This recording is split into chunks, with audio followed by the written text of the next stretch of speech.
The photograph trembled in his small hands as 8-year-old Elijah Marshall stood before the judge. 7 foster homes in 8 years had taught him to stay quiet, to bury his memories deep. But he couldn't forget the heartbeat, the lullaby, or the face in the picture he'd guarded with his life. Judge Rebecca Williams was known for handling family court's most brutal cases without flinching. What no one knew was why. How a falsified death certificate and an empty nursery had turned a grieving mother into the law's most relentless guardian. For 15 years, she'd buried her pain beneath her robes. Until today. Until this silent boy with eyes that mirrored her own. Until 4 words shattered her world. "You're my mom." Now, a single mother's cry for justice is about to expose decades of elite corruption, tear open a nationwide conspiracy of stolen babies, and bring down a criminal empire that turned infant trafficking into a brutal art. Because behind every forged death certificate is a mother who never stopped searching, and behind every stolen child is a truth waiting to be found.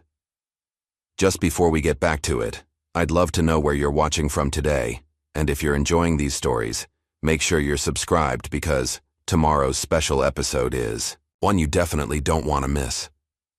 The morning sun filtered through the tall windows of Courtroom 307, casting long shadows across the polished wooden floors. Judge Rebecca Williams sat behind her imposing bench, her sharp blue eyes scanning the document before her. At 42, she had earned a reputation as one of the most respected judges in family court, known for her dedication to protecting children from broken homes.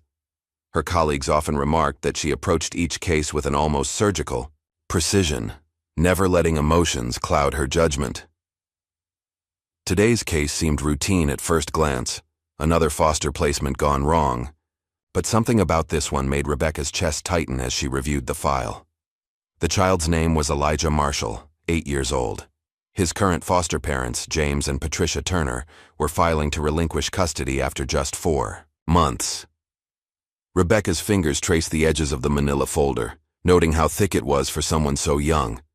The courtroom was quieter than usual this morning. Rebecca looked up from the papers, her gaze falling on the small figure seated in the front row.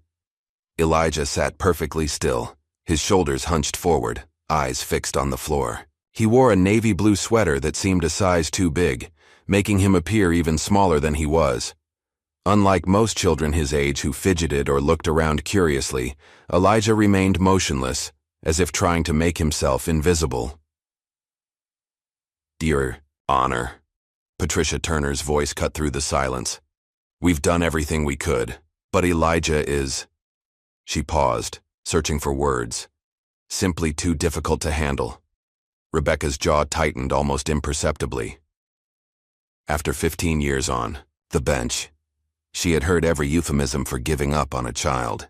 The familiar anger stirred in her stomach, but she kept her voice steady. "Please elaborate, Mrs. Turner." Patricia smoothed her designer skirt, her manicured nails catching the light.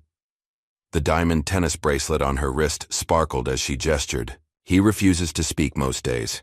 He won't participate in family activities. When we try to include him, he just stares at us with those vacant eyes." James Turner nodded in agreement, his expensive suit rustling as he shifted in his chair. "We have other foster children who are thriving in our home. But Elijah..." He shook his head, adjusting his gold cufflinks. "He's had several outbursts that deeply concerned us." "What kind of outbursts?" Rebecca pressed, noting how Elijah's shoulders tensed at the word. She watched as his small hands clutched something, tighter, a piece of paper or photograph, she couldn't quite tell. "He screams in his sleep," Patricia replied, her tone clinical and detached. "Last week we found him hiding in his closet at 3 in the morning, crying and clutching some old photograph. When we tried to help, he became hysterical. He kicked and screamed when James tried to pick him up."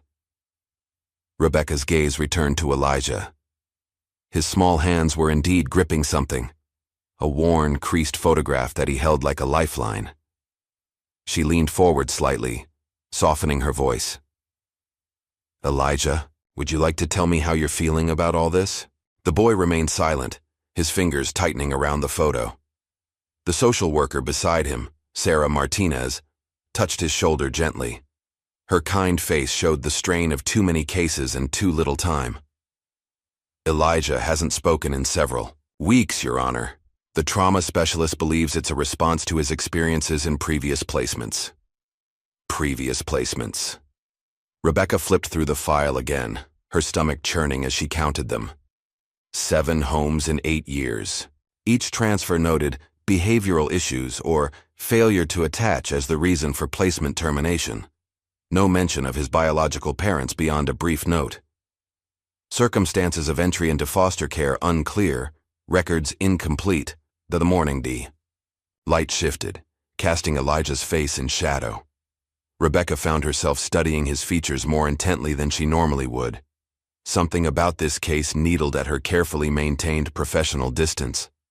Maybe it was the hollow look in his eyes, or the way the Turners discussed him as if he were a defective appliance they wanted to return. She had presided over hundreds of similar cases, yet this one felt different. Personal somehow. Mrs. Turner, Rebecca addressed the foster mother, unable to keep a slight edge from her voice.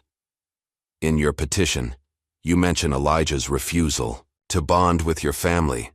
Have you considered that his withdrawal might be a cry for help rather than defiance? Patricia's perfectly painted lips tightened. A flash of annoyance crossed her face before she schooled her features into a practiced expression of concern. With all due respect, Your Honor, we're experienced foster parents. We know the difference between a child who needs help and one who simply won't accept it. James Turner cleared his throat, straightening his tie. We've provided Elijah with everything. Private school, therapy, his own room with all new furniture. We even hired a tutor to help him catch up in school. But he shows no appreciation, no desire to be part of our family. Rebecca suppressed a surge of anger at their materialistic approach to parenting. She was about to respond when something made her pause. Elijah had lifted his head, his dark eyes meeting hers for the first time. The intensity of his gaze struck her like a physical force. There was something hauntingly familiar about those eyes, something that made her heart race unexpectedly. A strange sensation washed over her, a mix of déjà vu and unease. She had seen countless children in her courtroom. Why did this boy's face seem to trigger something deep in her memory? Rebecca pushed the thought aside, reminding herself to maintain professional distance. The Turners' lawyer, William Bradford, stepped forward. His well-tailored suit and confident demeanor spoke of countless victories in family court. Your Honor, my clients have provided extensive documentation of Elijah's behavioral issues. The night terrors, the selective mutism, the emotional outbursts, all of these make him an unsuitable match for their household. Rebecca's fingers drummed lightly on her desk. Mr. Bradford, your clients agreed to provide a stable home for a child who has experienced significant trauma. The behaviors you're describing are typical responses to such experiences. Nevertheless, Bradford continued smoothly, the Turners have other foster children to consider. Elijah's presence is disrupting the harmony of their household. Surely, you can understand their position? Rebecca could feel a headache building behind her eyes. She glanced at Sarah Martinez. Ms. Martinez, what alternative placements are available for Elijah? The social worker shifted uncomfortably in her seat. Given his history, Your Honor, immediate placement might be difficult. He would likely need to return to the group home, temporarily while we search for a new foster family. Rebecca watched Elijah's hands begin to tremble at the mention of the group home. The photograph he clutched crinkled slightly, and she caught a glimpse of its edge, faded, well-worn, as if it had been handled countless times. A detail tugged at her mind, something about the quality of the paper, the particular shade of fading, but she couldn't quite grasp it. I see.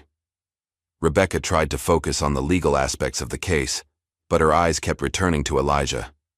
There was something about his presence that tugged at her consciousness, like a word stuck on the tip of her tongue. She found herself studying his features, the curve of his cheek, the set of his jaw, with an intensity that surprised her. The morning wore on as Bradford presented additional documentation, school reports showing Elijah's declining grades, notes from the Turners' family therapist describing his resistance to attachment, a letter from their pediatrician expressing concern about his emotional state. Through it all, Elijah sat motionless, the photograph his only anchor to the world. Around him, Rebecca noticed small details others might miss. The way his shoes were slightly scuffed, suggesting the Turner's generosity had limits. The uncertain way he glanced at Sarah Martinez whenever someone raised their voice, as if checking whether he was in trouble. The barely perceptible tremor in his hands when James Turner moved suddenly. "Your Honor?" Bradford's voice snapped her back to the present. "Given the circumstances, we request immediate approval of the placement termination." Rebecca straightened in her chair, forcing herself to focus on the legal matter at hand. "Before I make any decisions, I would like to speak with Elijah privately in my chambers." "Your Honor," Patricia Turner interjected, "he won't speak. We've told you." "Nevertheless," Rebecca cut her off firmly, "I would like to try." She began, gathering her papers, preparing to call a recess. That's when it happened. Elijah stood up suddenly, his movement so unexpected that Sarah Martinez grabbed his arm reflexively. The photograph fluttered to the floor, but Elijah didn't seem to notice. He was staring directly at Rebecca, his eyes wide and filled with an emotion she couldn't quite read. When he spoke, his voice was small but clear, carrying easily in the hushed courtroom. "You're my mom." The words hung in the air like suspended crystal, shocking in their clarity and conviction. Rebecca felt the blood drain from her face as the courtroom erupted in murmurs. The Turners exchanged alarmed looks while Sarah Martinez tried to guide Elijah back to his seat, but Elijah stood firm, his eyes never leaving Rebecca's face. "You're my mom," he repeated, stronger this time. "I knew it when I saw you." Rebecca gripped the edge of her bench, her knuckles turning white. The room seemed to spin slightly, as long-buried memories threatened to surface. Memories of a hospital room, of devastating news, of a loss that had shaped the last 8 years of her life. The photograph lay face down on the courtroom floor, its secret still hidden. Patricia Turner's voice cut through the chaos. "Your Honor, clearly this demonstrates his instability. He's delusional. Court is in recess," Rebecca managed to say, her voice barely steady. She rose quickly, gathering her robes around her like armor. "We'll reconvene in 1 hour." As she retreated to her chambers, Rebecca could feel Elijah's gaze, following her. His words echoed in her head, stirring up emotions she had worked so hard to bury. She closed her office door behind her and leaned against it, her professional composure finally cracking. Because the truth was, in that moment when Elijah had first looked at her, she had felt it too. A connection she couldn't explain. A pull she couldn't deny. And now, alone in her chambers, Judge Rebecca Williams faced the most challenging case of her career. One that threatened to unravel everything she thought she knew about her past, her present, and her future. Through the door, she could hear the commotion in the courtroom slowly settling. Sarah Martinez's gentle voice trying to calm Elijah. The Turners' sharp whispers to their lawyer. The shuffle of feet as the bailiff cleared the room. But all Rebecca could focus on was the pounding of her heart and the image of Elijah's eyes. Eyes that seemed to hold both accusation and hope, fear and recognition. She walked to her desk on unsteady legs, sinking into her chair. Her hand automatically reached for the bottom drawer, where she kept a small box of personal items. Inside was a hospital bracelet, a tiny knit cap, and a death certificate, all that remained of the son she had lost 8 years ago. The son she had never even held. The coincidence was impossible. The timing matched, but there had been a death certificate. She had grieved, had rebuilt her life around that loss. Yet Elijah's words had struck something deep within her, awakening doubts she didn't know she had. Rebecca closed her eyes, trying to steady her breathing. In her mind, she saw again the way Elijah had looked at her, not with the desperate pleading of a child seeking any port in a storm, but with the fierce certainty of recognition. She thought of the photograph he had dropped, still lying on her courtroom floor. What secrets did it hold? What truth was hiding in the incomplete records of his early life? The clock on her wall ticked steadily, counting down the minutes until she would have to return to the courtroom, until she would have to face Elijah again, and the possibility that her carefully ordered world was about to shatter. Outside her window, The morning sun continued its journey across the sky, indifferent to the drama unfolding below. But in Courtroom 307, a small boy's words had just set in motion a chain of events that would uncover long-buried secrets, expose corruption, and potentially reunite a mother with the child she thought she had lost forever. The photograph still lay where it had fallen, waiting to tell its story. Rebecca's hands trembled as she lifted the fallen photograph from the courtroom floor. The bailiff had cleared the room, leaving her alone with the physical evidence of Elijah's claim. She turned the photo over slowly, her breath catching in her throat. The image showed a younger version of herself, seated in a hospital garden. Her hand rested protectively over her pregnant belly, her face glowing with anticipation. She remembered that day with painful clarity. It was the last photo taken before everything went wrong. "Your Honor?" Sarah Martinez's voice came from the doorway. "Are you all right?" Rebecca quickly composed herself, though her fingers still gripped the photograph. "Come in, Ms. Martinez. Where is Elijah?" "In the children's waiting room with a court assistant." Sarah closed the door behind her. "Judge Williams, I've never seen him speak like that before. In all his placements, he's never claimed to recognize anyone as family." Rebecca sank into her chair, placing the photograph on her desk. "Tell me everything you know about his background." Sarah opened her thick case file. "Elijah entered the system as an infant. The records from that time are incomplete. There's no birth certificate on file, just documentation from the foster agency that first placed him." "Which agency?" Rebecca's voice was sharp. "New Beginnings Family Services." Sarah flipped through more papers. "They closed down 5 years ago after some financial irregularities." Rebecca's mind flashed back 8 years, to the prestigious private hospital where she had given birth. The same hospital that had told her their son was stillborn, that had rushed her into signing papers while she was still groggy from medication. "Ms. Martinez, I need to tell you something." Rebecca's professional facade cracked slightly. 8 years ago I was pregnant. It was a difficult pregnancy, and near the end there were complications. They performed an emergency C-section, and afterward, she paused, the memory still raw. They told me my son hadn't survived. I never even got to see him. Sarah's eyes widened as she made the connection. "The timing matches," she said softly. "Yes," Rebecca stood pacing behind her desk. "But there was a death certificate. I saw it, signed it. How could—" She stopped, remembering something. The nurse. There was a nurse who kept insisting I shouldn't see the body, that it would be too traumatic. The clock on the wall ticked loudly in the silence that followed. Rebecca's mind raced through possibilities she had never allowed herself to consider. "I need you to do something for me," she said finally. "Find out everything you can about New Beginnings Family Services. And I mean everything. Their leadership, their connections, their funding sources." "Of course." Sarah hesitated. "What about Elijah? The Turners won't take him back. And the group home?" "No." Rebecca's voice was firm. "He's not going back. To the group home.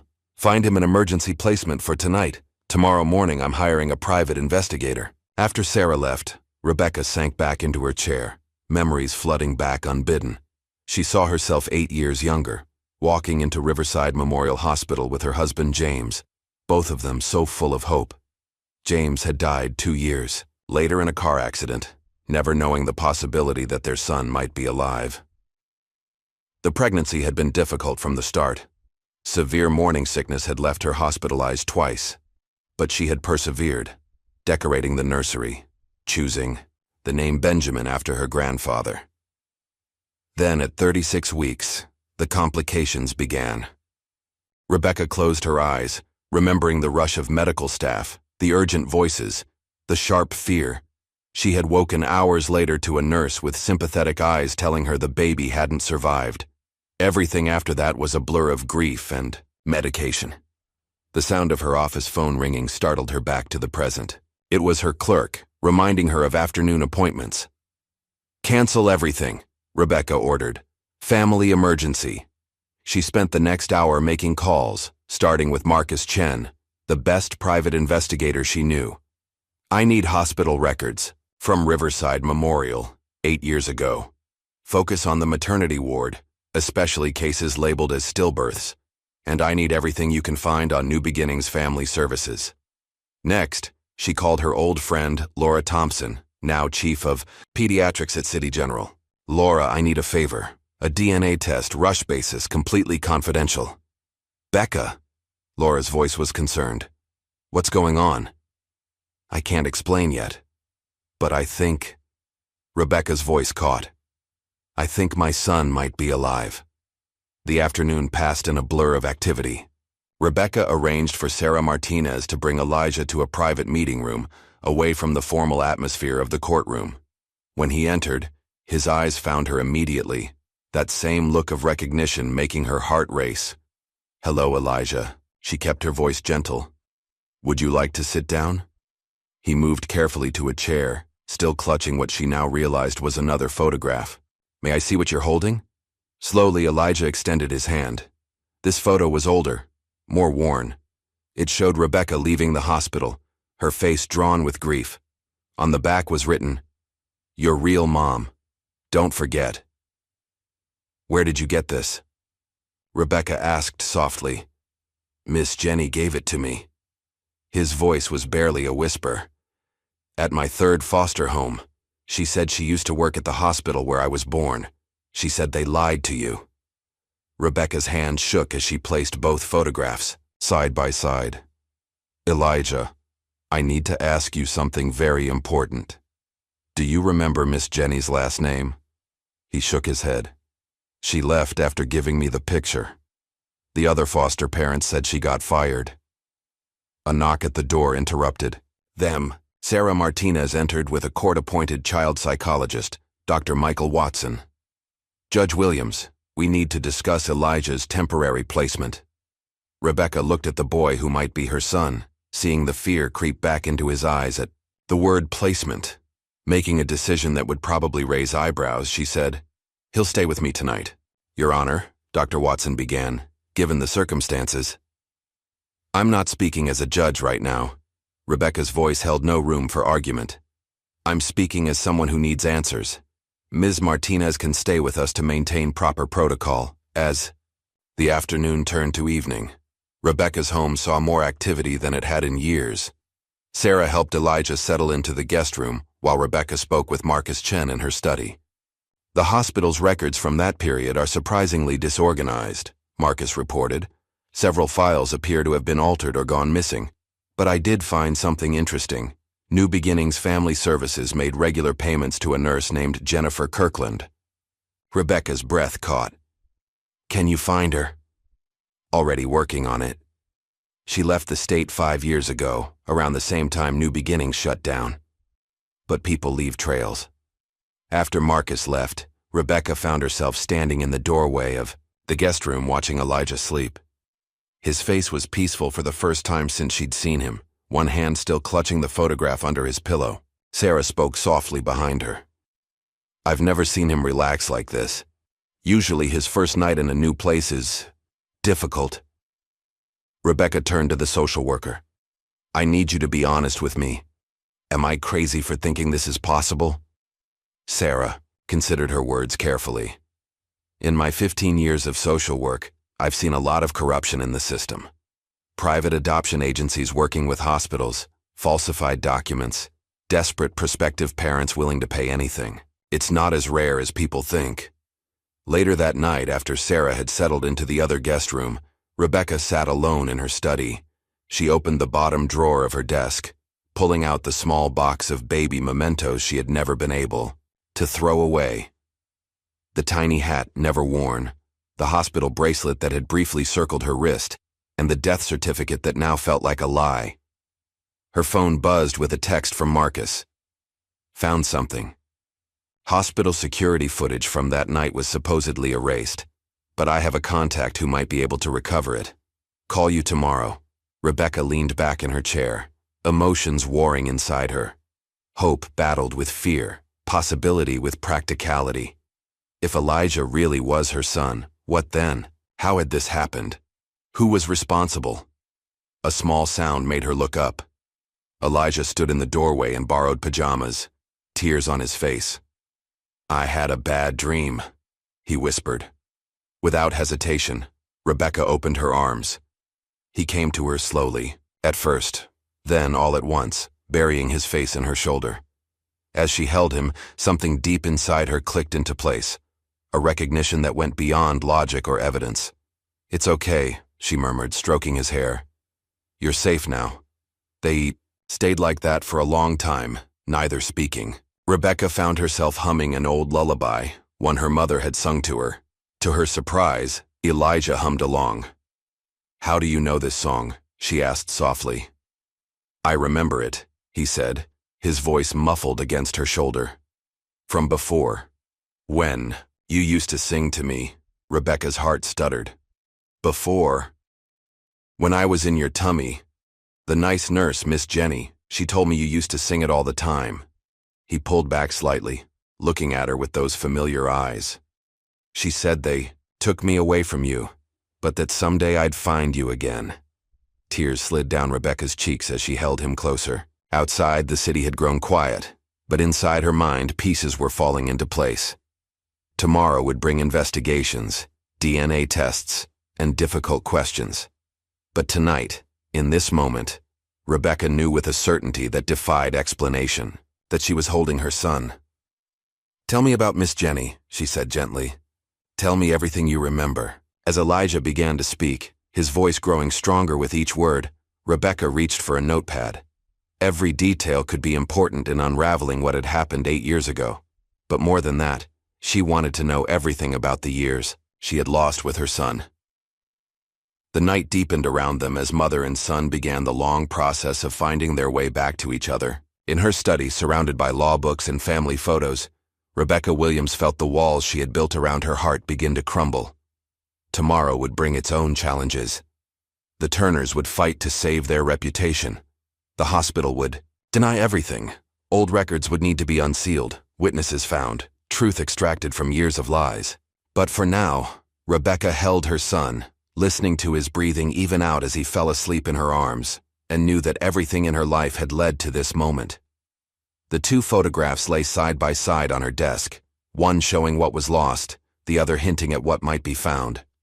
Between them lay the truth of a story that was only beginning to unfold, a story of loss, corruption, and the unbreakable bond between mother and child.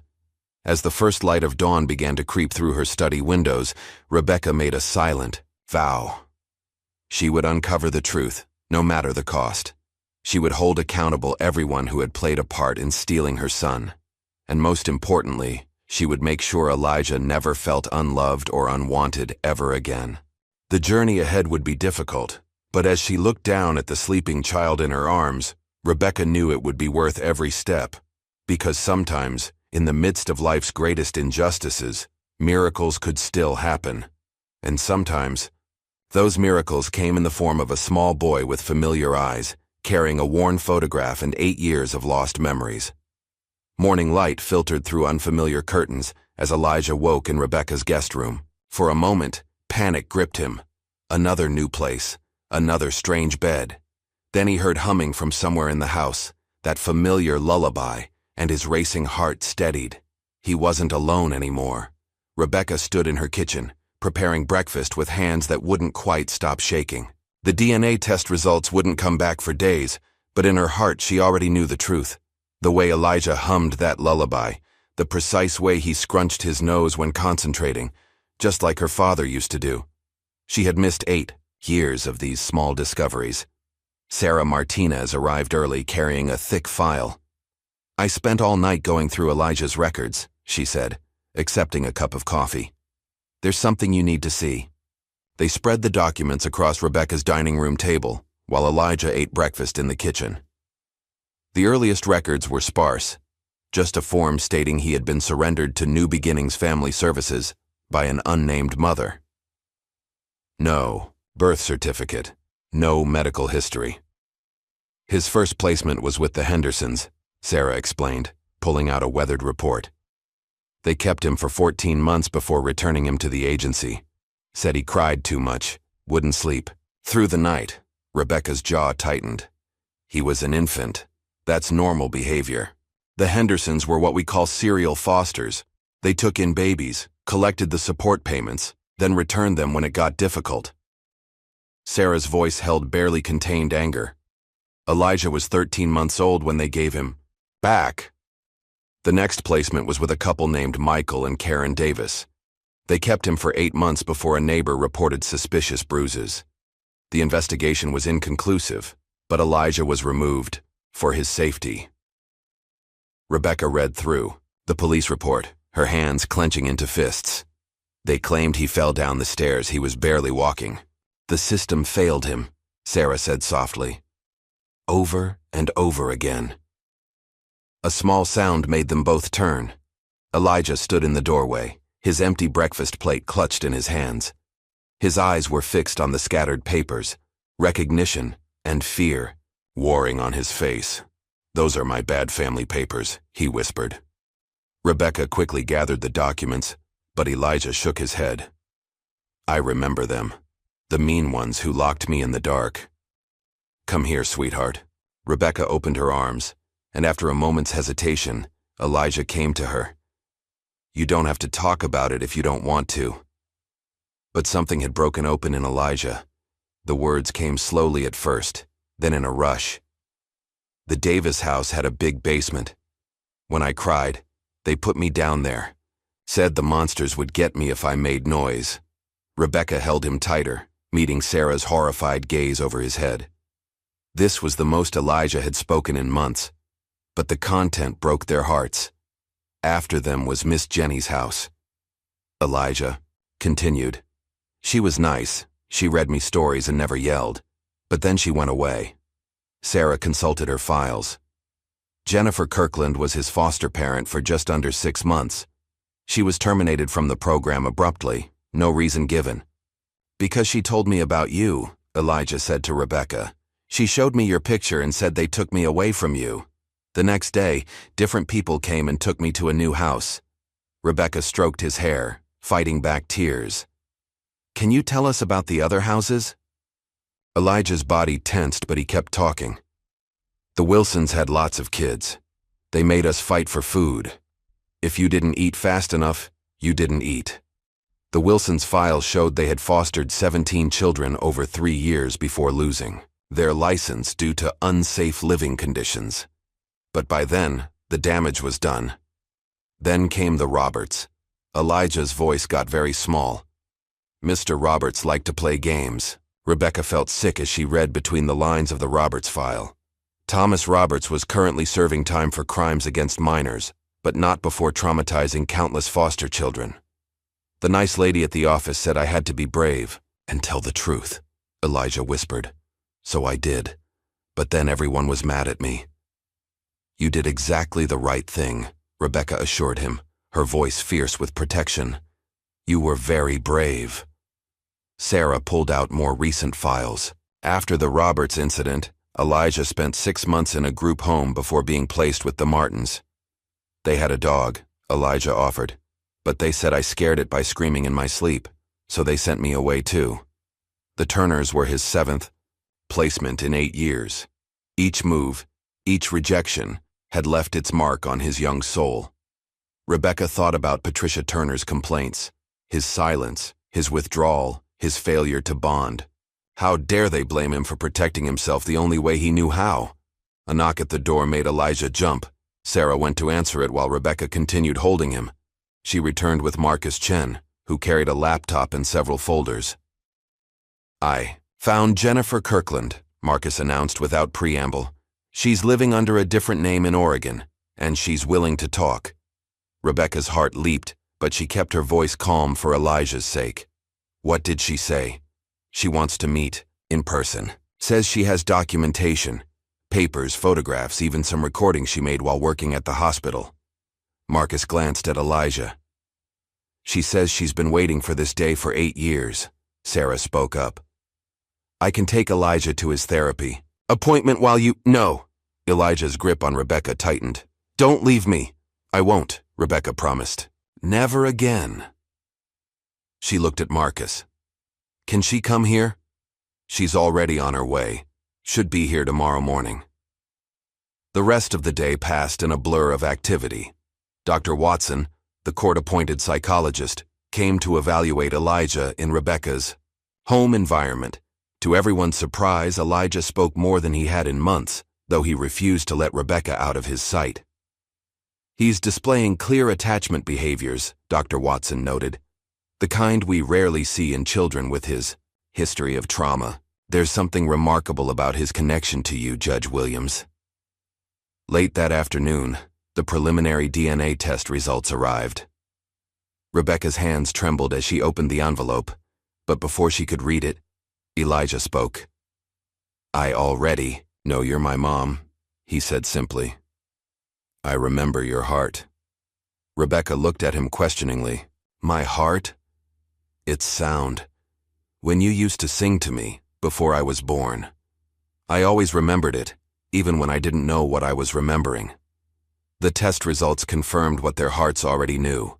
Elijah was her son. Rebecca sat down hard, the paper fluttering from her fingers. Sarah caught it, reading quickly. "It's a match," she confirmed, tears in her eyes. 99.9% probability of maternity. That evening, after Sarah had gone home and Elijah was asleep upstairs, Rebecca sat in her study with Marcus, planning their next moves. "Jennifer Kirkland's testimony will be crucial," Marcus said. "But we need more. The hospital will fight this. They can't afford this kind of scandal." "What about new beginnings?" Rebecca asked. "How deep does this go?" "Deep." Marcus opened his laptop. "I've found financial records showing payments from the agency to hospital administrators, nurses, even a few doctors. This wasn't just about Elijah. They were running a systematic operation." Rebecca thought of all the other mothers who might have been told their babies died, all the other children fed into a corrupt system. Her judicial mind began cataloging charges: fraud, kidnapping, conspiracy. "We'll need protection," she said finally. "Once this breaks, a lot of powerful people will try to bury it. Already arranged. I have friends in the FBI who are very interested in this case." A small sound from the doorway made them both turn. Elijah stood there in his pajamas, tears on his face. "I had another bad dream." Rebecca opened her arms and he ran to her. Over his head she mouthed later to Marcus, who nodded and quietly packed up his files. After Marcus left, Rebecca sat with Elijah in the big armchair in her study. "Want to tell me about your dream?" "They were trying to take me away again." His voice was muffled against her shoulder. "The mean people." "That's never going to happen," Rebecca promised. "I'm your mom, and I'm also a judge. That means I have special powers to keep you safe." Elijah lifted his head, considering this. "Like a superhero?" Rebecca smiled, her heart warming at this glimpse of the child beneath the trauma. "Something like that. And you know what else? You have powers too." "I do?" "Yes. You were brave enough to keep looking for me, even when everyone told you to forget. You kept that picture safe all these years. You never gave up hope." She hugged him closer. "Those are very special powers." They sat together in the quiet study, the moon casting shadows through the windows. Rebecca hummed their lullaby softly, feeling Elijah relax against her. "Tomorrow," she said gently, "someone is coming to visit us. Someone who knew you when you were very little. Miss Jenny." Elijah's eyes widened. "Really?" "Really. She's going to help us make sure no one can ever take you away again. But for now, you need to sleep. Will you stay with me?" The fear crept back into his voice. "Just until I fall asleep?" Rebecca carried him back to his room, tucking him into bed. She sat beside him, stroking his hair and humming their lullaby until his breathing evened out in sleep. Looking down at her son's peaceful face, Rebecca felt a fierce determination take root in her heart. Tomorrow would bring Jennifer Kirkland and her evidence. Soon, they would begin the fight to expose the truth and bring justice to those responsible. But tonight, in this quiet moment, Rebecca simply watched her son sleep and gave thanks for the miracle that had brought him back to her. The years of pain had left their marks on both of them, but together, they could begin to heal. Outside, the city slept, unaware that within its bounds, a story of corruption and stolen children was about to break open. But in Rebecca's home, Mother and son had found their way back to each other, guided by love, memory, and a lullaby that had never been forgotten. Jennifer Kirkland arrived at Rebecca's house early the next morning, her silver hair neat but her hands shaking as she clutched a worn leather briefcase. She stopped short when she saw Elijah peek around Rebecca's legs. "Oh, my God," she whispered. "You found each other." Elijah's eyes widened with recognition. "Miss Jenny." His voice was small but clear. Jenny knelt down, tears spilling onto her cheeks. "Look how big you've gotten, sweet boy. I knew you'd find your mama someday." Rebecca ushered them into the living room where Marcus Chen and Sarah Martinez were waiting. Jenny sat on the couch, Elijah choosing to stay close to Rebecca but watching his former foster mother intently. "I've been waiting for this day for 8 years, Jenny began, opening her briefcase. "Gathering evidence, making copies, keeping everything safe. I knew eventually someone would start asking questions." She pulled out a thick folder. "It started small. I was a labor and delivery nurse at Riverside Memorial. We'd occasionally get requests to tell mothers their babies hadn't survived, even though they had. The parents were usually young, poor, or in difficult situations. The hospital said we were helping place unwanted babies with loving families." Rebecca's hand found Elijah's shoulder, steadying them both. "But I wanted my baby. I had a nursery ready." Jenny nodded sadly. "That's when I realized something darker was happening. They weren't just handling unwanted babies, they were stealing wanted ones. The right kind of babies, ones they could place with wealthy families willing to pay anything for a private adoption." Marcus leaned forward. "How many cases are we talking about?" "At least 30 that I documented between 2015 and 2018. Jenny pulled out a USB drive. "I kept records of everything, dates, names, payments. I even managed to secretly record some conversations with the administrators involved." Sarah took rapid notes while Marcus connected the drive to his laptop. Rebecca listened with growing horror as Jenny detailed the operation. "Dr. Thomas Wells was the mastermind," Jenny explained. "He worked with New Beginnings to identify potential clients, wealthy couples willing to pay 6 figures for a baby. Then they'd watch for matching opportunities. Mothers with the right racial background, health history, and social situation." "How did they choose?" Rebecca's voice was tight. "They looked for mothers who were professional, educated, healthy, but also vulnerable in some way. Single women, women whose partners had died or left, women without strong family support systems. Women they could isolate and manipulate. Like me," Rebecca thought, remembering how alone she'd been after James's death early in her pregnancy. Jenny continued. "When a suitable baby was born, they'd create a crisis, claim the baby was in distress, rush the mother into emergency surgery. While she was under anesthesia, they'd take the baby. Later, they'd say it was stillborn." "But there are protocols," Sarah interjected. "Death certificates require—" "They had people throughout the system," Jenny cut in. "Medical examiners who would sign off without seeing bodies, administrators who would backdate paperwork. New Beginnings handled the other end, creating new birth certificates, placing the babies with paying clients, making sure all the documentation looked legitimate." Marcus whistled softly, reviewing files on his laptop. "The money trail is incredible. Payments ranging from $200,000 to $500,000 per baby." Elijah, who had been listening quietly, suddenly spoke. "Is that why they took me? Because someone paid money?" Rebecca pulled him into her lap, her heart breaking at the confusion in his voice. Jenny leaned forward, addressing him directly. "No, sweet boy. They took you because bad people wanted to make money. But you were always loved. Your mama wanted you so much. Then why did I keep getting sent away?" His question hit them all like a physical blow. Jenny's face darkened. "Because the people who bought babies weren't always good parents. When things got difficult, they'd give up. New Beginnings would place the children with foster families, collecting monthly payments for each placement. A secondary revenue stream," Marcus noted grimly. "They profited twice from each child." Rebecca thought of the Turners, with their designer clothes and diamond bracelets. "Were my son's first parents part of this scheme?" Jenny nodded. The Richardsons. They paid $350,000 for him. But when he developed colic, they decided they'd made a mistake. Returned him like defective merchandise. Rebecca's arms tightened around Elijah. That's when he entered the foster system? Yes. I was working part-time as a foster parent, trying to protect as many children as I could. When Elijah came into my care, Jenny's voice broke. I recognized him immediately. I'd been there the day he was born, seen them take him away. I knew I had to tell him the truth, give him that photograph of you. And they found out, Rebecca guessed.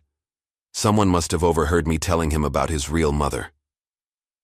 The next day, they terminated my foster care license and blacklisted me from working in any hospital in the state. Marcus looked up from his laptop. They tried to discredit you. I'm finding complaints filed against you, allegations of mental instability. Jenny smiled grimly. They couldn't risk me talking, but they didn't know I'd been gathering evidence for years. Every baby they stole, every false death certificate, every illegal payment. I documented all of it.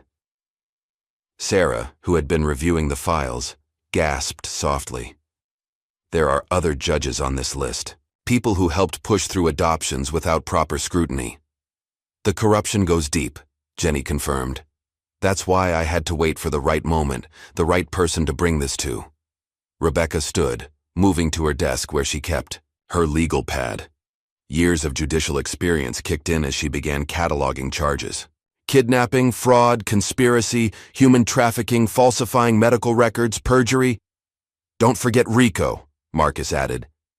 This was an organized criminal enterprise operating across state lines. Elijah watched them all with wide eyes. Are the bad people going to jail? Yes, sweetheart, Rebecca assured him. They're going to jail for a very long time. Jenny reached into her briefcase one last time. There's something else you should see. She pulled out an old envelope yellowed with age. I took these the day Elijah was born, before they could take him away. Rebecca opened the envelope with trembling hands. Inside were photographs, tiny Elijah, red-faced and squalling, moments after birth. You took these? I knew someday his real mother would want to see them. Jenny wiped away tears. He was perfect, Rebecca. 8 pounds, 3 ounces, strong. Lungs, healthy appetite. Everything they told you about complications was a lie. Rebecca stared at the photos, tracing her finger over her son's newborn face. Elijah pressed close, looking at himself as a baby. Was I crying? He asked. You were letting the whole world know you had arrived, Jenny smiled. Just like your mama, strong and determined. Marcus cleared his throat.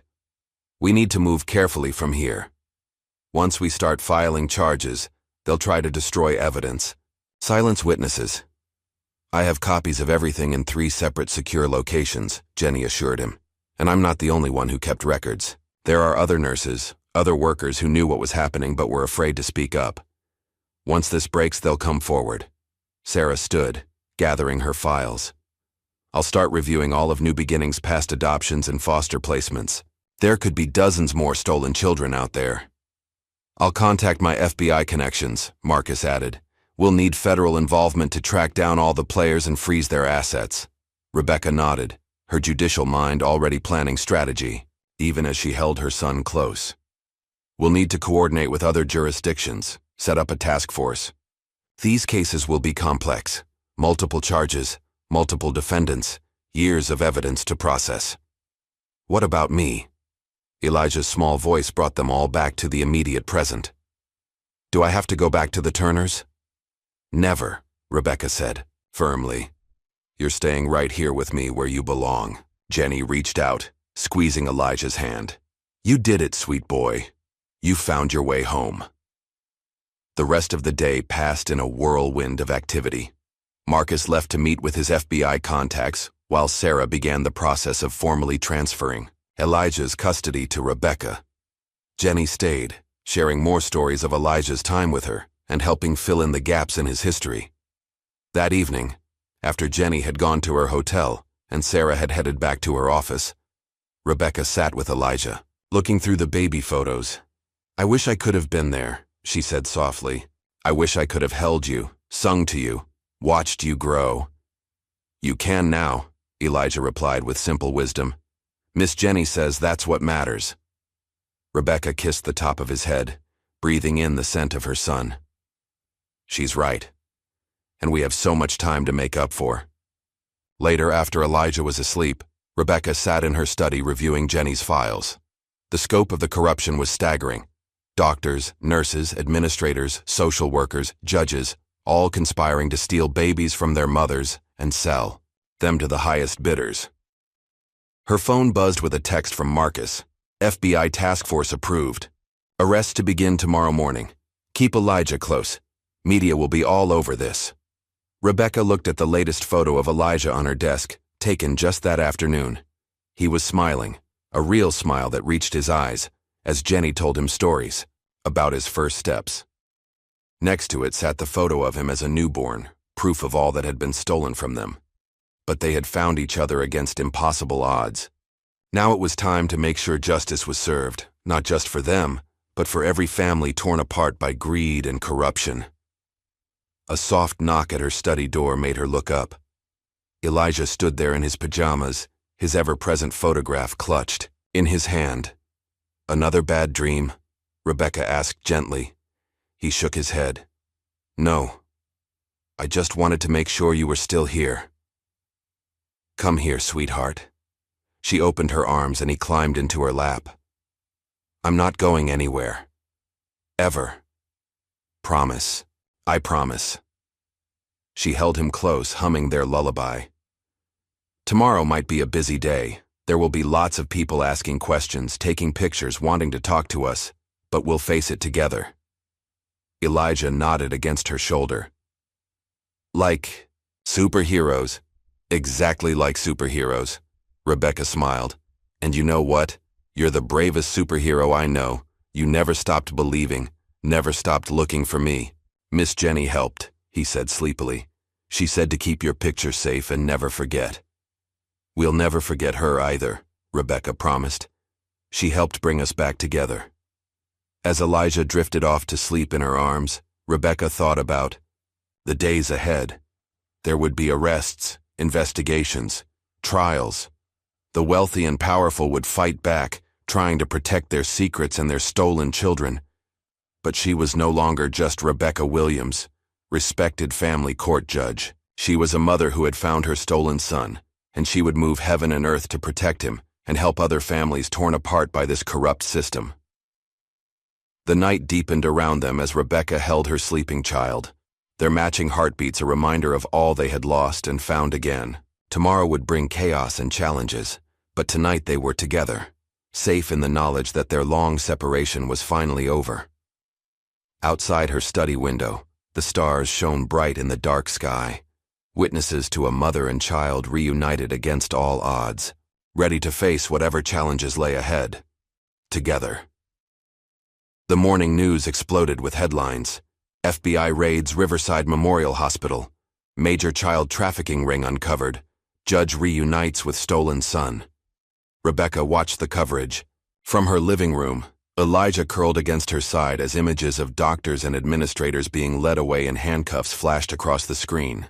That's Dr. Wells, Elijah whispered, pointing at a gray-haired man shielding his face from cameras. He was mean to Miss Jenny. Marcus Chen sat in the armchair across from them, coordinating with FBI agents via phone. They've arrested 15 people so far, including 5 doctors and 3 hospital administrators. Dr. Wells is singing like a canary, trying to cut a deal. Rebecca stroked Elijah's hair. What's he saying? Everything. Names, dates, bank accounts. The whole operation was even bigger than we thought. They had connections to private adoption agencies in 6 states. Sarah Martinez burst through the front door, clutching a stack of files. You need to see this. We've identified 12 more cases of stolen babies just at Riverside Memorial, all following the same pattern. Rebecca's judicial mind kicked into high gear. We need to set up a dedicated task force. These families will need support, counseling, legal assistance. A knock at the door interrupted her. FBI agent Lisa Taylor stood there, her badge gleaming. Judge Williams? We need to talk. About the Turners. Elijah tensed against Rebecca's side. She pulled him closer. What about them? They're not who they claim to be. Agent Taylor sat down, opening her laptop. James and Patricia Turner don't exist. Their real names are Robert and Mary Sullivan. They've been working with these adoption rings for years, acting as professional foster parents. Sarah flipped through her files frantically. But their credentials, their home studies, all fabricated. They're paid to take in children from questionable adoptions, help cover the paper trail. When families start asking questions or children remember too much, they claim behavioral issues and move them deeper into the system. Rebecca felt sick. How many children? We've identified 27 over the past decade. Some were stolen babies whose adoptive families backed out. Others were legitimate foster children they used as cover for their operation. Agent Taylor's face hardened. They're in custody. Now, Elijah spoke up, his voice small but steady. They knew I remembered things. That's why they locked my door at night. All eyes turned to him. Rebecca's heart clenched. What things did you remember, sweetheart? The hospital, being carried down dark hallways, and he clutched his photograph tighter. Your voice, singing to me before I was born. They got mad when I talked about it. Agent Taylor leaned forward. Elijah, would you be willing to tell us more about the Turners? Anything you remember could help other children. Rebecca felt him trembling. You don't have to do it now, she assured him, and I'll be right here with you when you're ready. Marcus's phone buzzed. The FBI just arrested Judge Harris, he announced. He was signing off on suspicious adoptions, fast-tracking paperwork for new beginnings. Frank Harris? Rebecca's head snapped up. He's been on the family court bench for 20 years, and making millions on the side. Marcus showed them his screen. Offshore accounts, property in the Caymans, wire transfers from shell companies. Sarah stood suddenly. I need to review every case he's handled. How many children did he help traffic? How many families did he tear apart? The day continued in a whirlwind of revelations. More arrests were made. More victims identified. Rebecca's phone rang constantly with calls from other judges, court administrators, and reporters. She ignored them all, focusing on Elijah. By afternoon, he felt ready to talk. Agent Taylor recorded his statement while Rebecca held his hand. He described the Turners' house, the locked doors, the hidden cameras, the strict rules about what children could and couldn't say. They had a special room in the basement, he explained, for kids who talked about their real families. You had to stay there until you learned to be quiet. Rebecca fought back tears as Elijah described the cold concrete floor, the darkness, the sound of other children crying. Agent Taylor's professional demeanor cracked slightly as she took notes. You're very brave, she told him when he finished. You're helping us save other children. After she left, Rebecca held Elijah close. I'm so sorry you went through that alone, but you'll never have to be afraid again. I know. He touched her cheek where tears had fallen.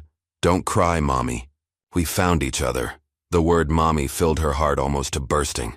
It was the first time he'd called her that instead of Judge Williams, or just you. Marcus returned from a meeting with federal prosecutors.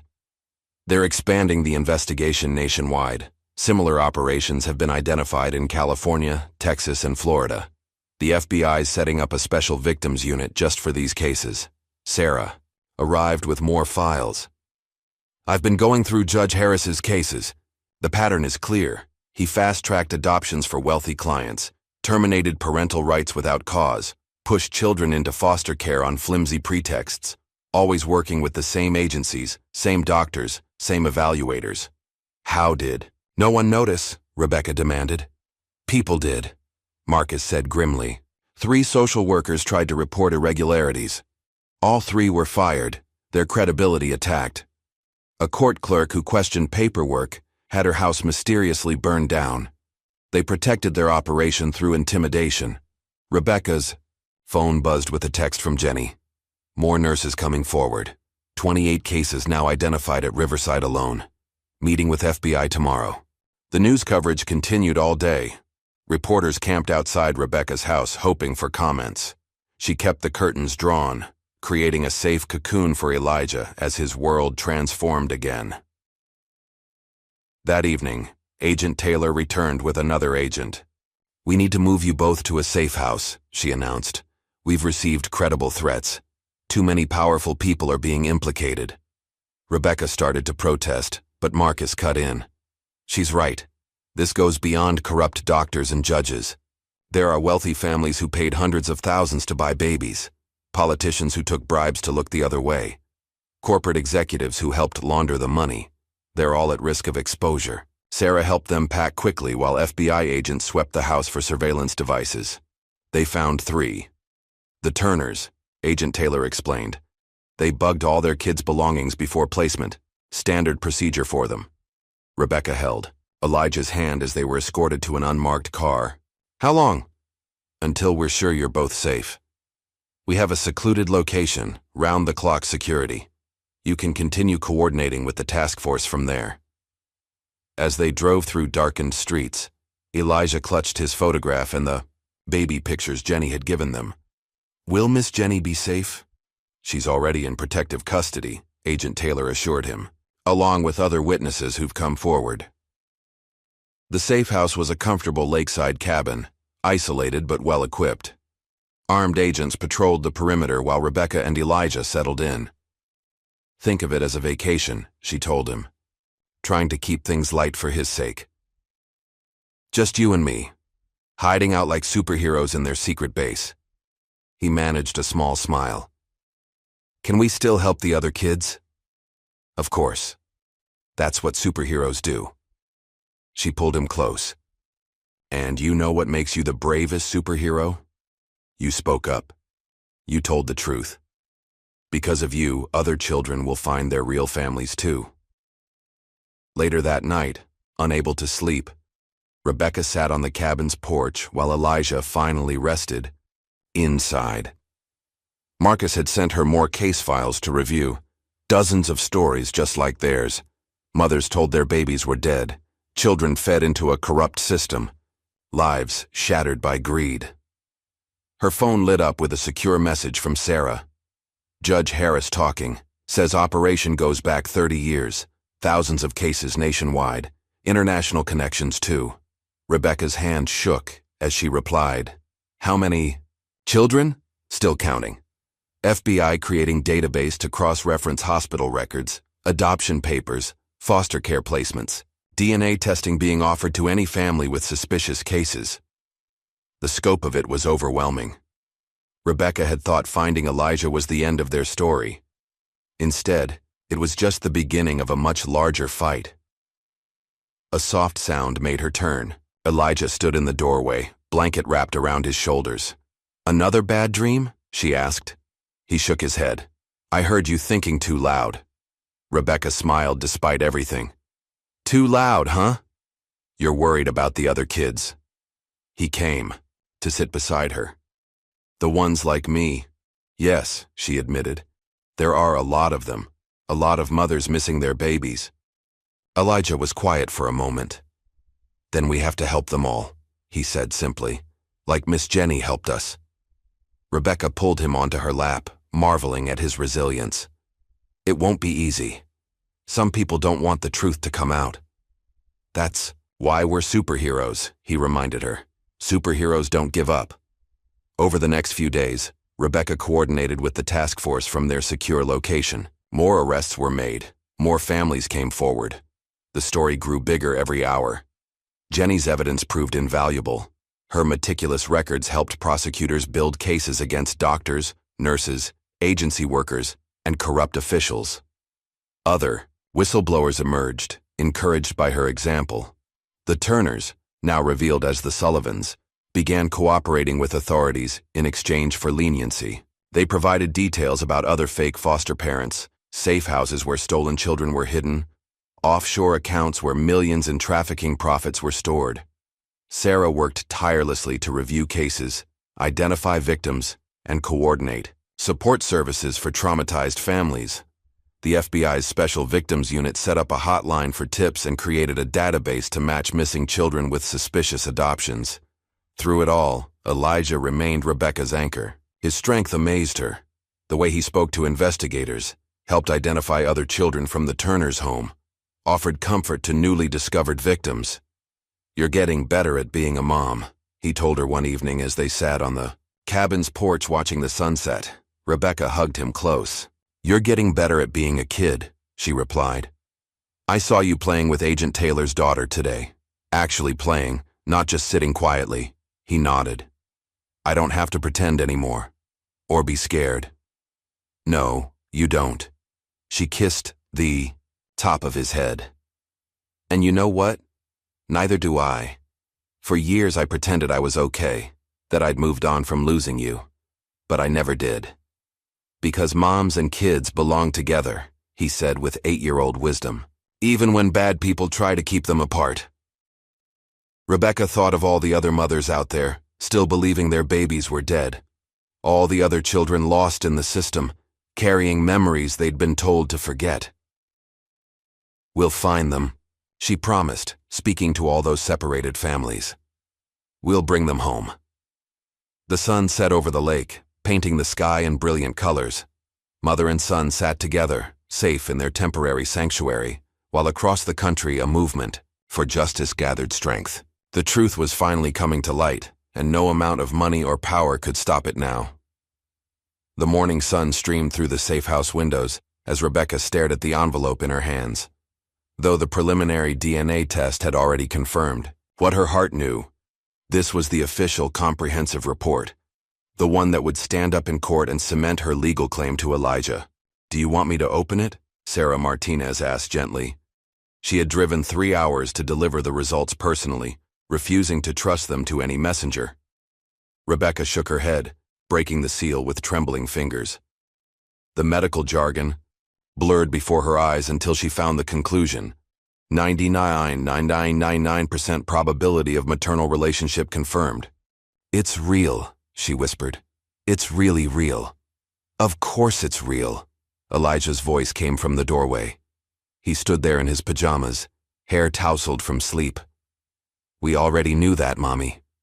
The simple confidence in his voice made Rebecca's heart swell. She opened her arms and he came to her, fitting perfectly against her side as she showed him the paper. "See? Science agrees with your heart." Agent Taylor arrived shortly after, carrying fresh case files. "Dr. Wells gave us everything," she announced. "Names, dates, bank records, 30 years of trafficking operations. But there's something specific you need to see."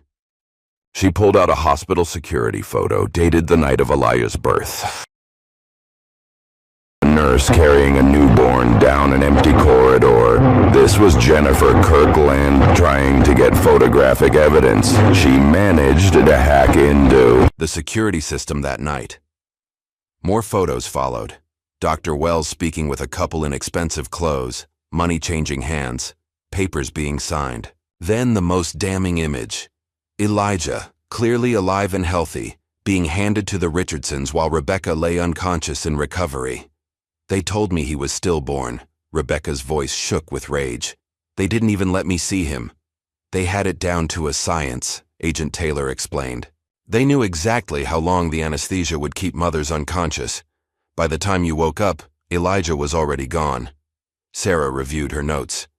The Richardsons paid $350,000 that night.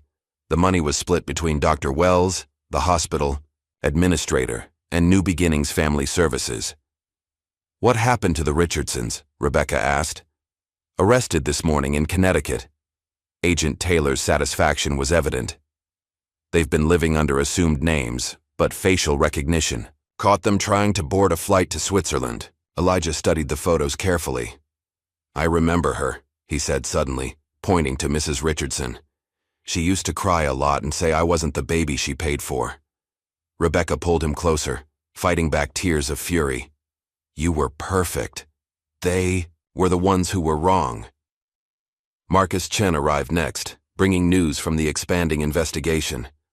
"We've identified a pattern in the hospital records. They specifically targeted mothers who matched certain criteria: educated, healthy, good genetic backgrounds. Then they'd look for wealthy couples wanting babies with similar characteristics." "Designer babies," Sarah said bitterly. "They were treating children like luxury goods." "The price varied based on the mother's background," Marcus continued. They charged more for babies from mothers with advanced degrees, high IQs, or special talents. Rebecca, they charged extra for Elijah because you were a judge. Rebecca felt sick. How many other judges were involved? We've identified 7 so far, all working with New Beginnings and similar agencies. They'd help fast-track adoptions, terminate parental rights, keep investigations from going too deep. Agent Taylor pulled up more files on her laptop. Judge Harris gave us names of other corrupt officials, prosecutors who buried evidence, police who looked the other way, politicians who blocked oversight legislation. The web keeps growing. Elijah listened to it all, his face serious. Is that why no one helped us before? Because the bad people were everywhere? Some people tried to help, Rebecca reminded him. Like Miss Jenny. But yes, the bad people had a lot of power. Until now. Jenny herself arrived that afternoon, escorted by FBI agents from her own safe location. Her face lit up when she saw Elijah. There's my brave boy. I hear you've been helping the investigators.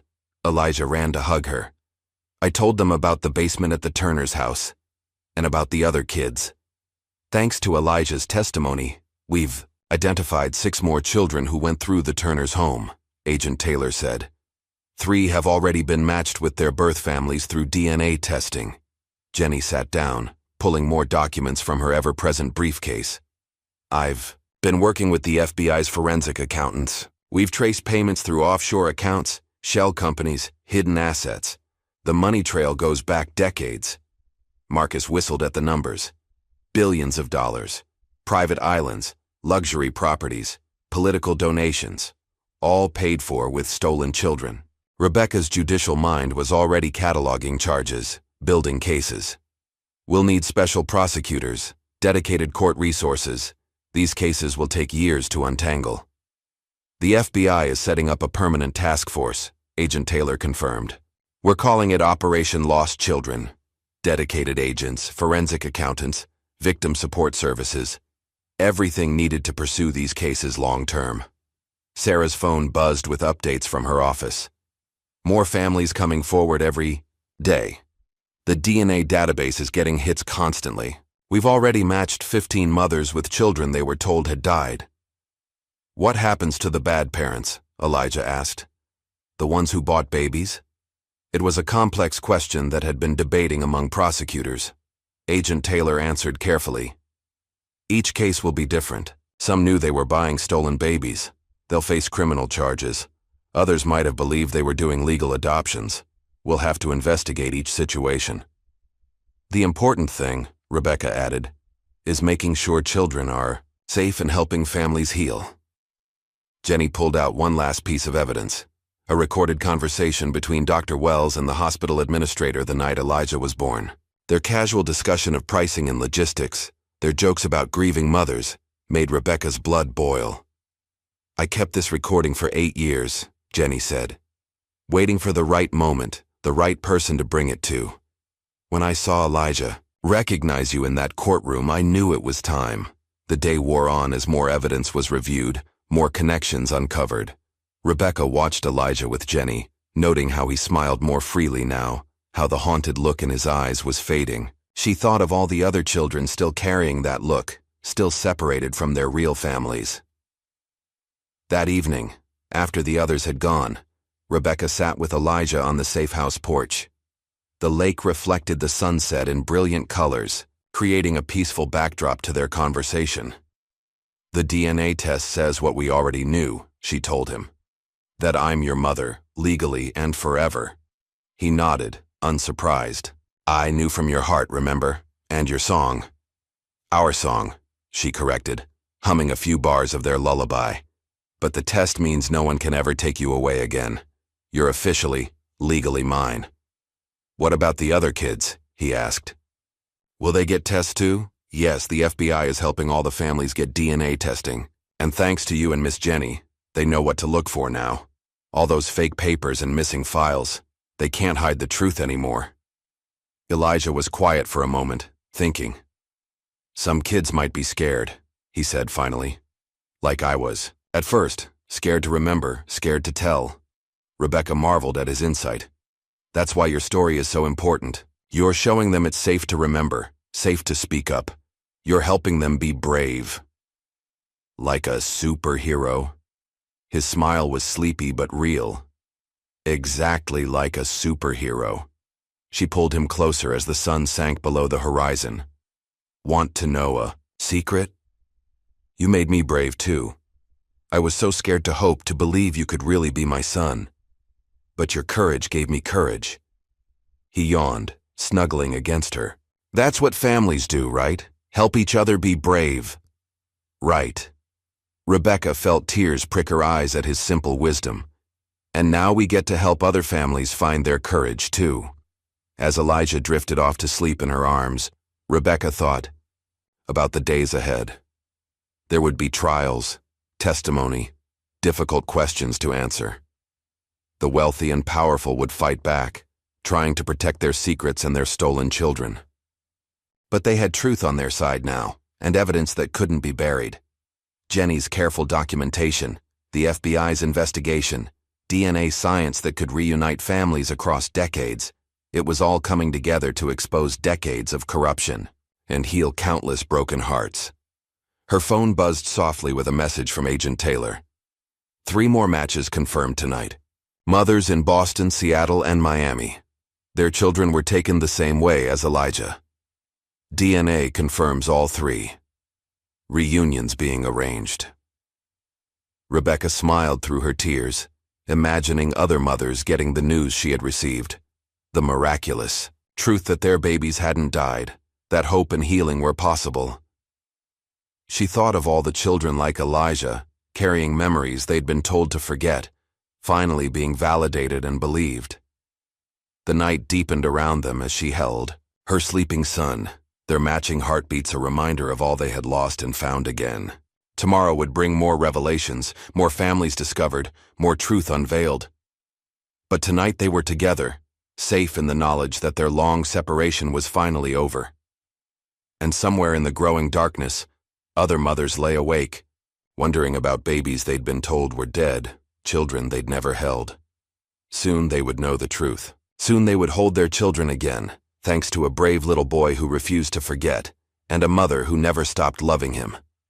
The stars emerged one by one, witnesses to a story of loss and redemption that was bigger than any one family. In safe houses across the country, other children slept safely tonight, protected while justice slowly turned its wheels. Other mothers kept vigil, holding on to hope that had seemed impossible just days ago. Rebecca looked down at Elijah's peaceful face, seeing in it all the possibility of healing and redemption. They had found each other against impossible odds, exposed a criminal enterprise that had seemed untouchable, and given hope to countless other families torn apart by greed and corruption. The truth couldn't be hidden anymore. Justice was coming, slow but certain as the dawn, and in its wake would come healing, reunion, and the rebuilding of families shattered by decades of lies. The lake waters lapped softly at the shore, a gentle lullaby for mother and child finally reunited. Their story had opened the door for others, shining light into dark places where truth had been buried. Now, like the stars emerging in the night sky, other families would find their way back to each other, guided by love that never died, and hope that never faded. Tomorrow would bring new challenges, new battles to fight, but tonight, in this peaceful moment, Rebecca held her son and gave thanks for miracles that proved stronger than corruption, and love that found its way home. 2 months had passed since the first arrests. Rebecca stood in her newly renovated home office, watching Elijah in the backyard through the window. He was playing with another child, a girl named Sophie, who had also been trafficked through New Beginnings. The two had formed an instant bond during family support group meetings. They're good for each other, Sophie's mother Catherine said softly from the doorway. They understand things other children don't. Rebecca nodded, noting how freely Elijah laughed now, how his movements had lost their cautious hesitation. He's teaching me too, she admitted, about healing, about starting over. The past months had been intense. After 6 weeks in the safe house, they had returned home to find their lives transformed. Rebecca had taken a leave of absence from the bench to focus on Elijah and assist with the expanding investigation. Their house had been completely redesigned, With Elijah's input, warm colors, soft lighting, spaces that felt safe and welcoming. Dr. Matthews says their play therapy sessions are making remarkable progress, Catherine commented, watching their children chase each other around the yard. Sophie's nightmares are less frequent now. Elijah too, Rebecca said, though he still likes to check that I'm real sometimes, especially at night. The doorbell rang, announcing the arrival of Sarah Martinez. The social worker had become a close friend through their shared mission of helping trafficking victims. She carried her ever-present files, but her face was bright with good news. 3 more matches confirmed through the DNA database, she announced. All children taken from mothers at Riverside Memorial. 2 were in foster care, 1 with an adoptive family who claims they didn't know. Rebecca led them to the kitchen where Jenny Kirkland was already waiting. The former nurse had moved nearby to continue working with the investigation, becoming an honorary grandmother to many of the recovered children. "How are the prosecutions going?" Catherine asked, accepting a cup of coffee. "Dr. Wells took a plea deal," Sarah reported. 25 years in federal prison in exchange for testimony against the hospital board and adoption agency directors. Judge Harris gets sentenced next week, looking at 15 to 20 years. Jenny pulled out her latest notes. The FBI has traced over $3 billion through the trafficking network. Properties being seized, accounts frozen. They're using the money to set up a victim compensation fund. Rebecca thought of the Richardsons, sitting in jail awaiting trial. They had offered to testify against others in the scheme, but prosecutors weren't interested in deals. The evidence against them was too strong, including Elijah's testimony about their abuse. "How many children have been identified so far?" Catherine asked. 212 confirmed cases, Sarah said. But that's just from 3 hospitals. The FBI thinks there could be thousands nationwide. Through the window, they could see Elijah showing Sophie his new treehouse, a gift from Rebecca that he insisted on sharing with other recovering children. His therapist said creating safe spaces and learning to share them was an important part of his healing. "The support groups are helping," Jenny observed. "Both the children's groups and the mothers' meetings. There's something powerful about being with others who understand," Rebecca agreed. The weekly gatherings had become a crucial part of their healing journey. Mothers shared their stories of loss and reunion, while children found friends who understood their unique experiences. They celebrated small victories together, first words spoken, first nights without nightmares, first genuine smiles. "Elijah's doing better in school," Rebecca shared. His new private school specialized in trauma-informed education. His teachers say he's starting to participate in class discussions, make friends. "Sophie too," Catherine smiled. "Yesterday, she raised her hand to answer a question. First time since we found each other." The sound of children's laughter floated through the window. Elijah was teaching Sophie their special song, the lullaby that had helped him remember his mother. Rebecca felt tears prick her eyes as Sophie's clear voice joined his. "He's helping her heal," Catherine whispered. "Just like he helped break open the whole investigation." Sarah nodded. "The FBI says Elijah's testimony was crucial. His memory of specific details, his ability to identify key players. It gave them the foundation they needed to build their cases." "He's still my little superhero," Rebecca said proudly. "But now he gets to be a child too." The transformation in Elijah over the past months amazed everyone who knew him. The silent, withdrawn boy from the courtroom had blossomed into a caring, creative child who used his experience to help others. He still had difficult moments, triggers that brought back painful memories, times when fear or anger overwhelmed him. But he was learning healthy ways to cope, supported by his mother's constant love and understanding. "The hardest cases are the older children," Sarah said, her face darkening. "Teenagers who grew up never knowing they were stolen. Some don't want to believe the truth about their adoptive families." "We can't force healing," Jenny reminded them. "Each child, each family has to find their own path. All we can do is offer support and resources." Rebecca thought of the family therapy sessions she and Elijah attended twice weekly. Their therapist helped them navigate their unique situation. A mother and child reunited after 8 years, both carrying different kinds of trauma. They were learning to communicate, to trust, to build new memories, while honoring the pain of their separation. The prosecution wants Elijah to testify at the Richardsons' trial, Rebecca said quietly. I'm worried it's too much for him. What does he want? Catherine asked.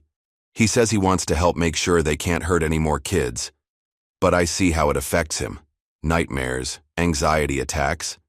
I don't want him to sacrifice his healing for the case. Sarah touched her arm, gently. The prosecutors have his recorded testimony from the safe house. They can use that instead of putting him through a trial. The back door opened and Elijah bounded in, Sophie close behind. Both children were flushed with exercise and happiness. Mom, can we have cookies? I promised to show Sophie how to dunk them just right. Rebecca smiled at this normal, childish request. Of course. Why don't you both help me get them ready? As the children washed their hands and helped arrange cookies on plates, Rebecca marveled at their resilience. They had survived unimaginable trauma, yet here they were, giggling over proper cookie dunking technique. Remember, Elijah instructed Sophie seriously, 3 seconds in the milk. Any longer and it gets too soggy. Sophie nodded, concentrating on her cookie with adorable intensity. Like this? Perfect. Elijah beamed at her success. Mom, Sophie's a natural cookie dunker. The adults exchanged emotional glances, recognizing the significance of this simple moment. These children were reclaiming their right to be children, one cookie at a time. Later that evening, after Sophie and Catherine had gone home, Rebecca sat with Elijah in their favorite spot on the porch swing. The setting sun painted the sky in peaceful colors as they shared their daily, grateful moments, a ritual suggested by their therapist. I'm grateful Sophie didn't get sad today, Elijah said thoughtfully. Sometimes when we play, she gets quiet and scared. But today she just had fun. Rebecca hugged him close. That's because you're such a good friend to her. You understand what she needs. Like Miss Jenny understood what I needed. He looked up at her with wise eyes. She helped me find you. Yes, exactly like that. Rebecca kissed the top of his head. Want to know what I'm grateful for today? I'm grateful for your laugh. Every time I hear it, my heart feels lighter. Elijah considered this. Even when I laugh because I put extra bubbles in the bath and they went everywhere, especially then. Rebecca tickled him gently, drawing out another of those precious laughs. Bubbles can be cleaned up. Your happiness is what matters. They sat quietly for a while, watching the stars emerge. Rebecca thought about how far they'd come since that day in the courtroom. Elijah was healing, growing, learning to trust. She was learning too, how to be both strong and vulnerable, how to help him feel secure while respecting his independence. Mom? Elijah's voice was sleepy. Do you think the other kids will find their moms too? Many of them already have, she reminded him. Thanks to brave people like you and Miss Jenny who told the truth. The FBI is working very hard to find all the families. Good. He yawned. Because moms and kids belong together, even if bad people try to keep them apart. Rebecca felt tears prick her eyes at his simple wisdom. Yes, they do. And no one will ever separate us again. That night, after Elijah was asleep, Rebecca sat in her office reviewing case files. The investigation had grown beyond anyone's initial expectations. More hospitals were being investigated, more corrupt officials exposed, more families reunited. Her phone buzzed with a text from Agent Taylor. Major breakthrough in California case. Similar operation identified at 3 hospitals. Raids scheduled for tomorrow. Thought you'd want to know. Rebecca smiled grimly. The truth couldn't be hidden anymore. All across the country, justice was slowly but surely being served. Thanks to Elijah's courage and Jenny's evidence, a decades-long criminal enterprise was crumbling.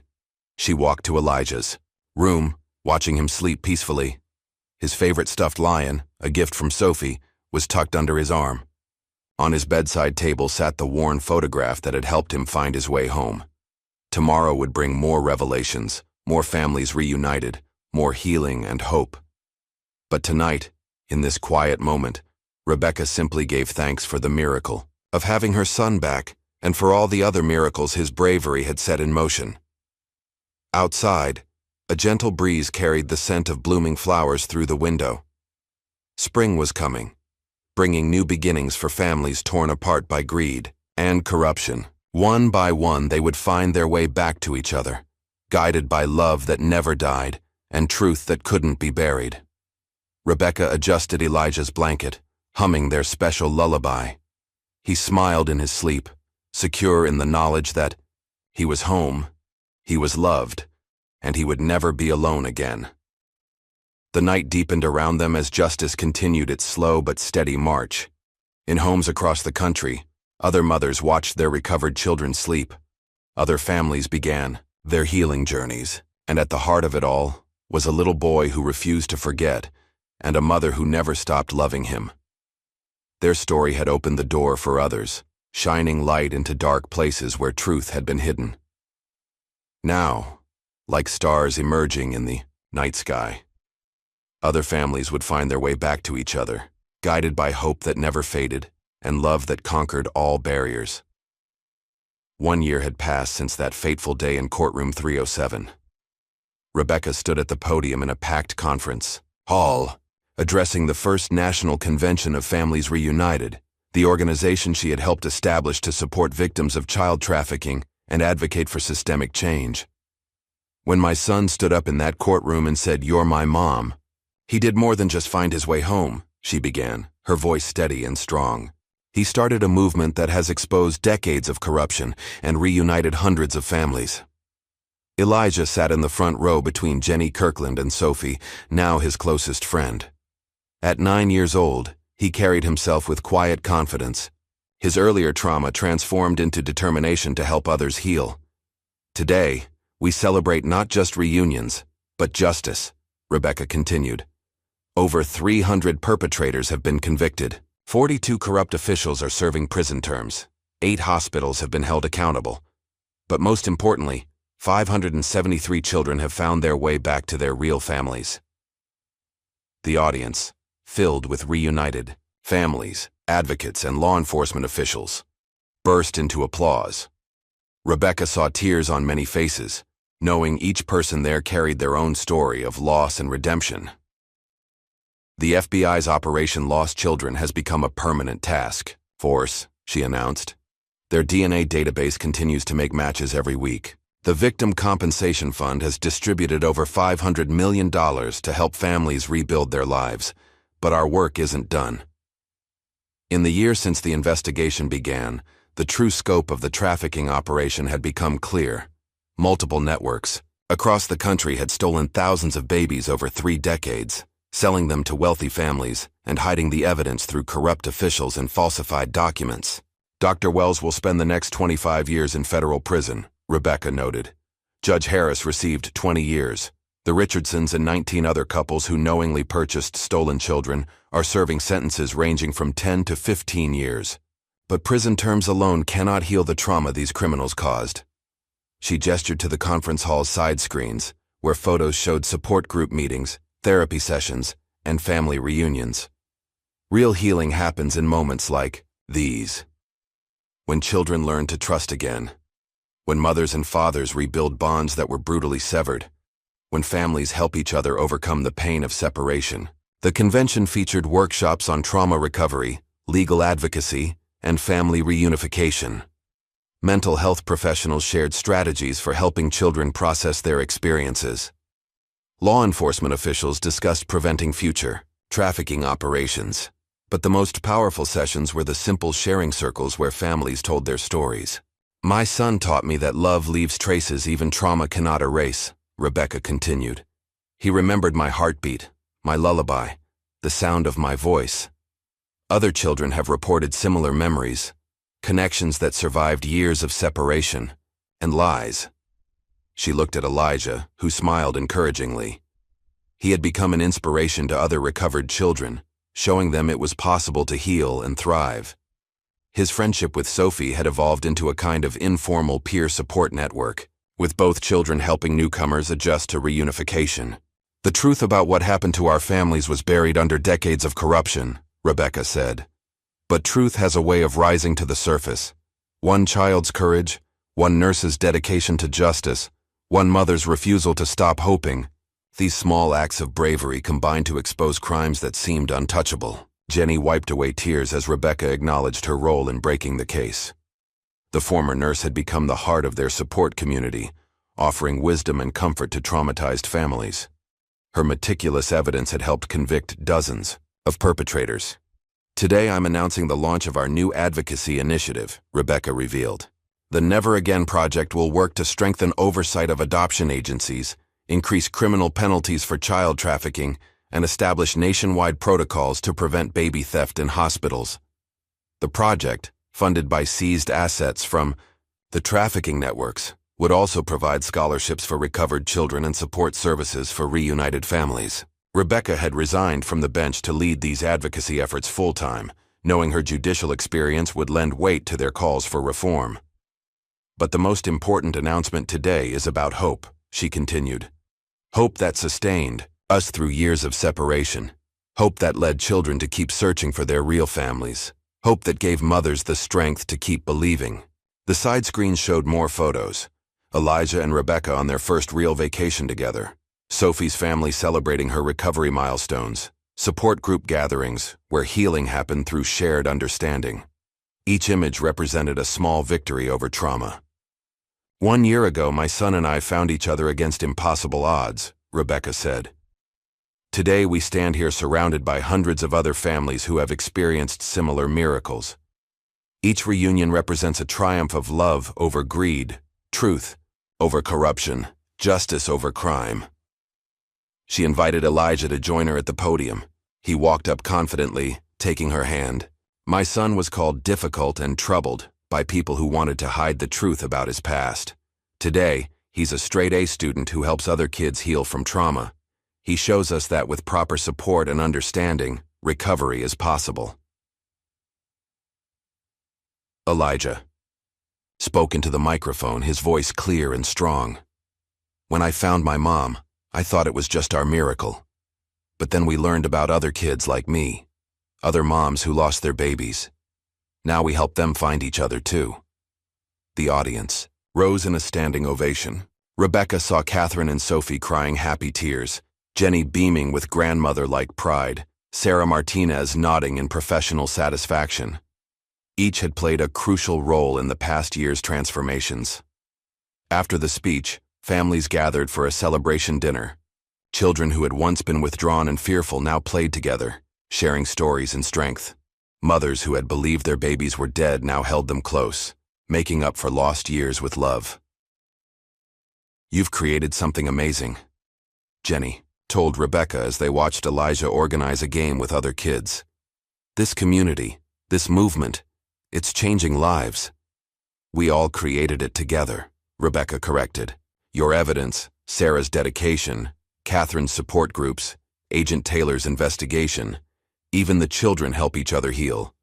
The FBI's Special Task Force had expanded to offices nationwide. Agent Taylor, now its director, credited Elijah's case with revolutionizing how law enforcement approached child trafficking investigations. His story showed us what to look for, she had explained. The falsified death certificates, the corrupt officials, the pattern of moving children through multiple foster homes to hide their origins. Now we know how to trace these cases and build solid prosecutions. The evening ended with a candlelight ceremony, honoring families still searching for each other. Rebecca held Elijah close as they lit their candle, remembering their own journey from loss to reunion. Do you think we'll find all the stolen kids? He asked softly. We'll never stop trying, she promised. Every family deserves the miracle we found. Later that night, in their hotel room, Rebecca watched Elijah sleep peacefully. The haunted look that had once dominated his face was gone, replaced by the natural calm of a secure, loved child. His recovery wasn't perfect. He still had occasional nightmares and anxiety triggers, but he had learned healthy ways to cope. Her phone buzzed with a text from Sarah. 2 more matches confirmed today. DNA results just came in. Another miracle. In the making.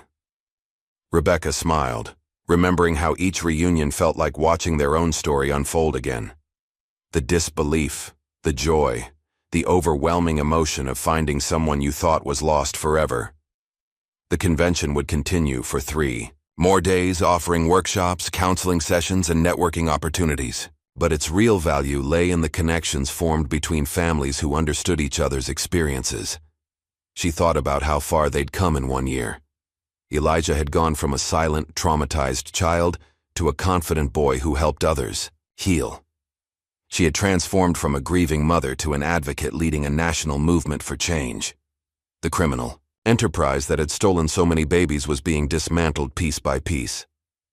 Dr. Wells's testimony had led to investigations of similar operations in other states. Judge Harris's conviction had prompted reviews of thousands of suspicious adoptions. But the most important changes were the personal ones: children learning to trust and love again, mothers healing from years of false grief, families rebuilding bonds that had been brutally severed. Elijah stirred in his sleep, mumbling their special lullaby. Rebecca hummed along softly, marveling at how this simple song had helped him remember her through years of separation. Love had left traces that even trauma couldn't erase. The next morning, they would return to the convention to continue their work. More families would share their stories. More children would find hope in Elijah's example. More mothers would learn they weren't alone in their journey of healing. The Never Again project would grow, advocating for changes to prevent future trafficking operations. The FBI's task force would make more matches through their DNA database. Support groups would welcome new families beginning their reunion journeys. But for now, in this quiet moment, Rebecca simply watched her son sleep and gave thanks for the miracle that had brought them back together. Their story had opened the door for others, showing that justice was possible and healing could happen. Outside the hotel window, the city lights twinkled like stars. Somewhere out there, other families were still searching for each other. But, thanks to one boy's courage and one mother's love, they now had hope of finding their way home. The future stretched ahead, full of possibility. Rebecca thought of all they had accomplished in 1 year. Hundreds of families reunited, criminals brought to justice, laws changed to protect children. But she knew their work wasn't finished. As long as there were stolen children to find, traumatized, families to support, and systemic changes to advocate for, they would continue their mission. The movement that began in Courtroom 307 had grown into a powerful force for healing and justice. Elijah had shown them all that miracles were possible. His simple words, "You're my mom," had started a revolution of truth and reunion. Now, other children were finding their voices, other mothers were reclaiming their stolen babies, other families were healing together. The night deepened as Rebecca finally settled into bed, grateful for every moment with her son. Tomorrow would bring new challenges and opportunities, but tonight, she celebrated how far they'd come and held on to hope for all the families still searching for their miracles. If this story moved you, hit that like button and subscribe to hear more tales of justice, courage, and love that refuses to be silenced. Share it with someone who needs to believe in miracles. Because maybe, just maybe, the next story we tell will help another lost child find their way home. See you in the next video, where more extraordinary true stories await.